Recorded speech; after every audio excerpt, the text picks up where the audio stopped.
நேற்று மாலை 6 மணி வரைக்கும் அந்த போலீஸ் இங்கே இருந்தாங்க. ஒரு 8 போலீஸ் ஜீப்லாம் போட்டு நின்றுருந்தாங்க. அதனால் படப்பிடிப்பு அதற்கு பிறகு நடைபெற்று இரவு தாமதமாக எடிட்டிங் நடைபெற்றதன் காரணமாகத்தான் நேற்று வெளிவர வேண்டிய வீடியோ இன்று காலை வெளிவந்தது. கைது என்ற செய்தி பரவியதும் ஒரு பிஜேபி தலைவர் திரு நயினா நாகேந்திரன் அலுவலகத்திலிருந்து தொடர்பு கொண்டார்கள். எடப்பாடி பழனிசாமி அலுவலகத்திலிருந்து தொடர்பு கொண்டார்கள். அதிமுக வழக்கறிஞர் அணி செயலர் திரு இன்பதுரை அவர்கள் தொடர்பு கொண்டு எதுவும் லீகல் ஹெல்ப் வேணுமா என்று விசாரித்தார்.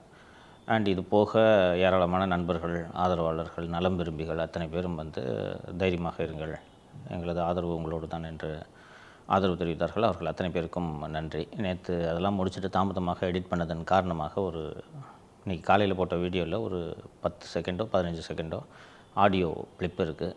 அது திருப்பி அதை அப்லோடு பண்ணுறது கஷ்டம். அதனால் அது ஒரு தனி ஷார்ட்ஸ் அந்த போர்ஷனை மட்டும் போட்டுறோம், பார்த்துக்குங்க. நிகழ்ச்சிக்கு போயிடலாம்.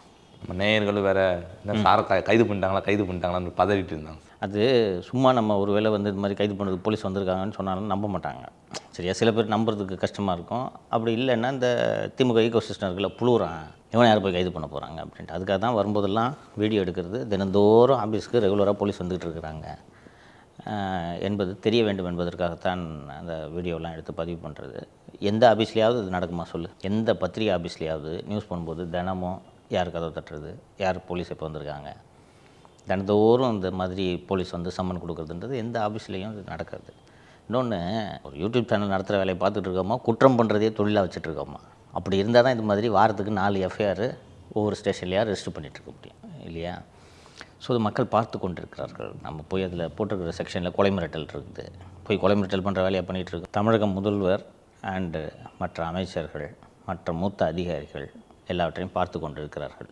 உங்கள் எல்லோருக்கும் சேர்த்து 26 மக்கள் உரிய பதிலை தரப்போகிறார்கள் என்பதை நீங்கள் புரிந்து கொள்ளுங்கள். இந்த அநியாயங்கள் எல்லாம் தொடர்ந்து என்னாலும் அரங்கேறி கொண்டு இருக்காது, புரிஞ்சுக்கலாம். இன்னொன்று, இதெல்லாம் பார்த்துட்டு பயப்படுற ஆளும் கிடையாது நம்ம.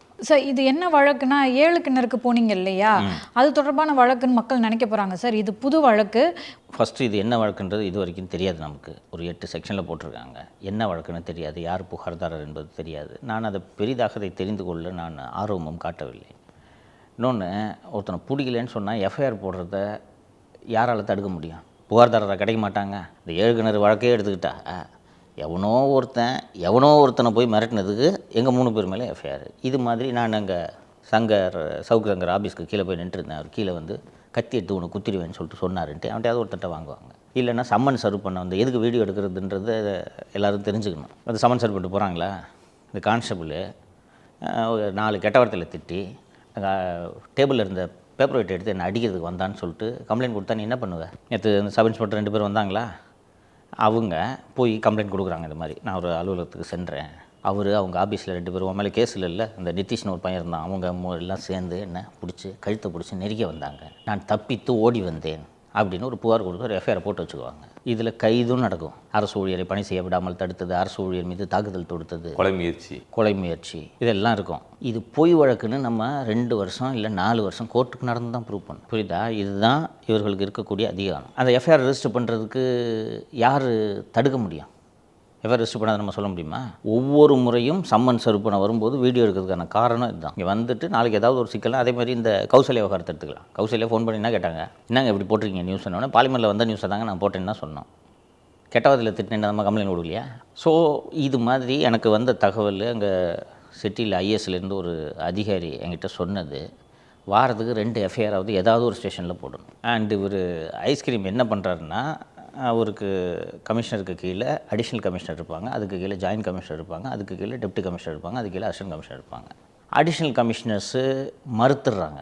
ஏன்னா அவங்க சீனியர் ஆஃபீஸர் ஐஜி லெவல் ஆஃபீஸர்ஸாக இருக்கிறதுனால ஒரு கண்ணனும் சரி இன்னொருத்தர் பர்வேஷனும் சரி 2 பேரும் மறுத்துடுறாங்க. முடியாது சார், அது மாதிரிலாம் சும்மா போய் கேஸ் போட முடியாது சார்னு மறுத்துடுறாங்க. மறுக்கிறதுனால நேரடியாக டிசிக்கே ஃபோன் பண்ணுறது. இப்போ இந்த ஆதம்பாக்கம் கேஸு எப்படி போடப்பட்டது என்று பார்த்தீர்கள் என்றால், சென்ட் தாமஸ் மவுண்டோட டிசி ஸ்ரீனிவாசன் ஒருத்தர் இருக்கார். அவர் குரூப் 1 ஆஃபீஸர், டைரக்ட் ஐபிஎஸ் இல்லை. டைரக்ட் ஐபிஎஸ் அதுவும் மறுக்கிறாங்க. குரூப் 1 ஆஃபீஸர் வந்து இன்னும் 10 வருஷம் ஆகும் ஐபிஎஸ் வர்றதுக்கே. அந்த ஐபிஎஸ் வரும்போது எந்த அதிகாரியையும் பகைத்து கொள்ளாமல் அவர்கள் இருக்க வேண்டும். இப்போ இந்த saint Thomas mount DC Srinivasan நான் முடியாதுங்க, அதெல்லாம் பொய் கேஸ்லாம் போட முடியாதுங்கன்னு சொன்னோன்னா ஆனுவல் கான்ஃபரன்ஷியல் ரிப்போர்ட்டை ஐஸ்கிரீம் தான் எழுதணும். ஒழுங்காக வேலை செய்யலைன்னு சொல்லிட்டு ரேங்கிங் கம்மியாக போட்டு ஒழுங்காக வேலை செய்யலைன்னு சொல்லிட்டு சார்ஜும் இனிஷியேட் பண்ண முடியும். இப்போ நமக்கு எப்படி எஃப்ஐஆர் போடுறாங்களோ அதே மாதிரி அந்த அதிகாரி மேலே சார்ஜும் இனிஷியேட் பண்ண முடியும். சார்ஜ் கொடுத்த உடனே அந்த சார்ஜுக்கு பதில் சொல்லணும். அந்த பதில் திருப்தி அடையாமல் அவங்களுக்கு ஒரு பனிஷ்மெண்ட் கொடுத்துட்றாங்க, ஒரு ரிடக்ஷன் இன் ரேங்க், ஒரு இன்க்ரிமெண்ட் கட்டுறது, ஒரு பனிஷ்மெண்ட் கொடுத்துட்டாங்கன்னா ஐபிஎஸ் வராது. காலாகாலத்துக்கும் நிற்கும் இந்த பனிஷ்மெண்ட்டு. இதுக்காக பயந்துக்கிட்டு பண்ணுறாங்க. இப்போது அவர்கள் ஐஸ்கிரீம் சொல்கிறாருன்ட்டு சீனிவாசன் பண்ணிட்டாரு. நாளைக்கு ஏடிஎம்கே கவர்மெண்ட் வந்த உடனே நான் புகார் கொடுத்து சீனிவாசனுக்கு நானும் சார்ஜ் வாங்கி கொடுப்பேனே, அப்போ என்ன பண்ணுவேன்? விட்டுருவேண்ணா நான்? உனக்கு ப்ரொமோஷன் பாதிக்கக்கூடாதுன்றதுக்காக ஒருத்தன் மேலே பொய் கேஸ் போடுவியா? சார் இப்போ வரவங்க என்ன பண்ணுறாங்கன்னாங்க சார், சம்மன் சர்வ் பண்ண வந்துட்டு கீழே இருக்க சாமானிய மக்கள் இருப்பாங்க இல்லையா, டீ கடை வச்சுருக்கவங்க, பழக்கடை வச்சுருக்கவங்க, அவங்கக்கிட்ட வெள்ளத்தாள்களை காட்டி கையெழுத்து போடுங்கன்னு சொல்கிறாங்க. அது மட்டும் இல்லாமல் ஒரு சிலர் போட்டு கொடுத்துட்றாங்க சார். அதை வச்சு அவங்க என்ன பண்ண முடியும்னு எனக்கு தெரியல. ஒரு சிலர் மறுக்கிறாங்கன்னா எப்படி விசாரணைக்கு வரதானே செய்வீங்க அப்படின்னு மிரட்டிட்டு போகிறாங்க சார். அம்மா ஏமா ரோட்டில் சாதாரணமாக கடை வச்சுருக்காங்கம்மா. இந்த கடையை பார்த்தீங்களா, சைஸ் பார்த்தீங்களா? 10க்கு 10 கடை. 10க்கு 10ல் வந்து ஒரு கடையை வச்சு தொழில் பண்ணிகிட்டு இருக்காங்கன்னா அவங்களோட பொருளாதார பின்புலம் என்ன? இன்னொன்று ஜூரிஸ்டிக்ஷன் போலீஸ்காரனை பகிச்சுக்கிட்டு அவங்க தொழில் நடத்த முடியுமா? அதில் என்ன எழுதிக்குவாங்கன்னா, இது மாதிரி நான் சம்மன் சர்வ் பண்ண வந்தேன், அப்போது அந்த அலுவலகத்திலிருந்து 2 பேர் இந்த போலீஸ்காரரை தாக்க வந்ததை நான் கண்ணால் பார்த்தேன் அப்படின்ட்டு இவங்களாம் ஃபில்அப் பண்ணிக்குவாங்க. அதுக்கு ஒரு எஃப்ஐஆர் போடுறது, அதுக்கு ஒரு எஃப்ஐஆர். இல்லைன்னா இவரையே புகார்தாரர் ஆக்கிடுவாங்க. என் கண் முன்பு காவலரை அடிப்பதற்கு இந்த அலுவலகத்திலிருந்து திபு என்று 5 பேர் ஓடி வந்தார்கள். உள்ளே இருந்த ஒருவர் இவனை விடாதே கொல்லு என்று சொல்லி பயங்கர பைப்பு ஒன்றை எடுத்தார். அப்போது அந்த போலீஸ்காரர் அவசர அவசரமாக தப்பி ஓடினார். இதை நான் பார்த்தேன், வழக்கு பதிவு செய்யுமாறு கேட்டுக்கொள்கிறேன்ட்டு எழுதிட்டு டீ கடைக்காரர் கம்ப்ளைண்ட் கொடுத்தாருன்ட்டு எஃப்ஐஆர் போட்டுக்குவாங்க. இவருக்கே தெரியாது, ஆனால் அவங்களுக்கும் தெரியாது அங்கே ஒரு சிசிடிவி கேமரா இருக்குன்னு. அம்மா தம்பி சிசிடிவி கேமரா இருக்குது, இந்த சிசிடிவி கேமராவை வச்சு இந்த மாதிரி ஒரு சம்பவம் நடக்கலைன்றதை நம்ம தான் ப்ரூவ் பண்ணோம். நாளைக்கு கோர்ட்டுக்கு போய் சார்ஜ் ஷீட்டு போடும்போது சிசிடிவி எங்கே, பைப் எடுத்துட்டு அடிக்க வந்தான்ட்டு எஃப்ஐஆரில் போட்டிருக்கல, சிசிடிவி எங்கன்ட்டு நம்ம கேட்கணும். போலீஸ் வந்து என்ன சொல்லுவாங்கன்னு சொல்லிட்டா, அந்த சிசிடிவி வேலை செய்யலைன்னு வாங்க. என்ன பண்ணுவேன்? அன்னைக்கு கோர்ட்டில் சாட்சி சொல்லும்போது இந்த டீ கடைக்காரரை கூட்டு போய் இப்போ ஒன்றபடி அங்கே சொல்லல, அவள் தான் கடையை சீல் வச்சிருவோன்னு வாங்க. என்ன பண்ணுவாங்க? கஞ்சா கேஸ் போடல மேலே. தேனியில் ஒரு பிரபலமான ஹோட்டல் என்கிட்டேருந்து 3 கிலோ கஞ்சா எடுத்ததாகவும் அதுக்கப்புறம் 3 கிலோ கஞ்சா எடுத்ததாகவும் அங்கே வந்து நான் தேனி உமன் இன்ஸ்பெக்டரை நெஞ்சில் கையை வச்சு யாரடி அரெஸ்ட் பண்ண வந்துன்ட்டு அடித்ததாகவும் இப்படிலாம் அதில் இருக்குது. கூடவே வந்து ஒரு வாரமாக இந்த ஸ்டார் ஹோட்டல், இங்கே 3 ஸ்டார் ஹோட்டலில் சிசிடிவி வேலை செய்யலைன்னு எழுதியிருக்காங்க. என்ன பண்ணுவேன்? அது எவிடன்ஸு. ஸ்டார் ஹோட்டலில் சிசிடிவி வேலை செய்ய முடியுமா? புரியுதா உனக்கு? கைது பண்ண வந்த கையோட டிவிஆரையும் எடுத்துகிட்டு போயிடுறது. நம்ம ஆஃபீஸில் தூக்கிட்டு போகல, வீட்டில் தூக்கிட்டு போயிட்டாங்க. இதனால தான் இவங்கள ரவுடின்றேன். எங்கள் 7 Wells போலீஸ் ஸ்டேஷனுக்கு போயிட்டு அருண் ரவுடி போல் செயல்படுகிறார் என்று நான் பேசுனதுக்காக இது ரவுடி பண்ணுற வேலை தானே இது. சார் ரவுடி இப்படி பண்ணிட்டா கூட சார் நம்மளுக்கு நீதி எங்கேயோ ஒரு இடத்துல கிடைக்கும். காவல்துறை கிட்ட அணுகலாம். அந்த பயம் ரவுடிக்கு இருக்கும்.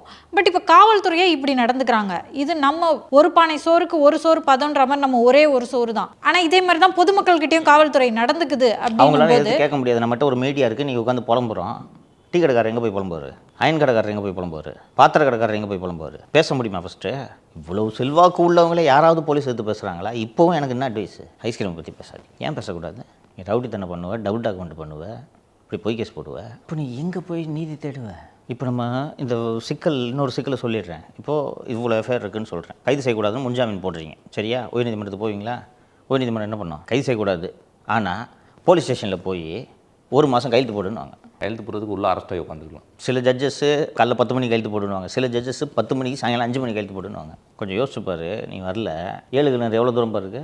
7 கிணறுல போய் காலையில் டெய்லி 10 மணிக்கு கையெழுத்து போடுனா போட்டு எத்தனை மணிக்கு ஷூட் நடத்துறது? இதான் நோக்கம், புரியுதா? இதெல்லாம் பண்ண முடியாதுன்றதுக்காக தான் அருண் டிஸ்ட்ரிக்ட் ரிஜிஸ்ட்ரார் பாலசுப்ரமணியன்ற ஆளை சொல்லி கூலிப்படையெல்லாம் ரெடி பண்ணிட்டார். உங்களுக்கு இந்த ஐஸ்கிரீமுக்கு எந்த அளவுக்கு மனநோய் உச்சகட்டத்துக்கு போயிடுச்சுன்றதை பாருங்கள். இது பண்ண முடியலன்னு சொன்ன உடனே கூலிப்படை ரெடி பண்ணிட்டார். எனக்கு அங்கே சிட்டி ஐஎஸ்ல இருக்கக்கூடிய ஒரு அதிகாரி கூப்பிட்டு இந்த மாதிரி சங்கர் கவனமாக இருந்துக்கன்னு, ஏன்னா ஆஃபீஸர் சொன்னோடனே அதை என்னால் இக்னோர் பண்ண முடியல. சொன்ன உடனே போய் நான் டிஜிபி திரு வெங்கட்ராமன் அவர்களை பார்த்து எனக்கு போலீஸ் பாதுகாப்பு வேணும், இந்த மாதிரி அருண் தான் கூலிப்படை ஏற்பாடு பண்ணுறேன்னு நான் எழுதி கொடுத்துட்டேன். அப்புறம் அது டிராப்டு. அதுக்கடுத்து இது. அப்போ 24 மணி நேரமும் ஒரு மனுஷன் சவுக்கு மீடியாவை பற்றியே சிந்திச்சுக்கிட்டு இருந்தானா அதை விட உச்சக்கட்ட மனநோய் வேறு என்ன இருக்கிறது? இன்னொன்று, யார் கூட சண்டை போடணுன்ட்டு உங்கள் எதிரியை கவனமாக தேர்ந்தெடுக்கணும்ப்பா. எனக்கு ஐஸ்கிரீம் போட சண்டை போடுறது பெருமை, ரைட்டாக? நான் ஒரு சாதாரண யூடியூப் சேனல் வச்சுருக்கேன், ஒரு 5-6 பேர் வேலை பார்க்குறீங்க, அவ்வளோதான். சாதாரண ஆள் தான் நான் மோதுற எதிரி பெரிய எதிரி. நான் அரசாங்கத்தை கூட மோதுறேன், நான் வீரன். இவ்வளோ பெரிய படைபலன்லாம் வச்சுக்கிட்டு பீரங்கி எடுத்துக்கிட்டு கொசு அடிக்கிறதுக்கு போகிறேன். ஒரு கடைந்தெடுத்த கோடை தானே இதை செய்வான். உங்கள் கீழே இவ்வளோ அதிகாரி வேலை செய்யறதுனால தானே எஃப்ஐஆர் போட சொல்கிறேன். நீ சமூகம் காரி உமிழாதா உங்களை பார்த்து? யாருக்கிட்ட இப்போ ஒரு யூடியூப் சேனல் வச்சுருக்கான்ட்டு போய் பொழுதீனிக்கு சண்டை எடுத்துகிட்டு இருக்கேன்ட்டு காரி உமிழ மாட்டார்களா? இது வீரமா இது? ஸோ மக்கள் பார்த்து கொண்டிருக்கிறார்கள். நான் நம்பிக்கையோடு தொடர்ந்து இவ்வளோ போராட்டங்களுக்கு இடையில் இந்த நிகழ்ச்சி தடைபடக்கூடாது, தொடர்ந்து நம்ம சேனல் நடத்தணுன்றலாம் மீண்டும் மீண்டும் முயற்சி எடுப்பதற்கான காரணம், இவர்கள் அத்தனை பேரும் வீழ்த்தப்படுவார்கள். நியாயம் வென்றே தீரும். நான் இவ்வளோ நாள் ஓட்டிட்டேன், இப்போ தானே ஒரு வருஷம் முடிஞ்சிச்சுன்னு சொன்னான். ஒரு 2 மாதம் ஒரு ஆடு பார்க்கலாம்.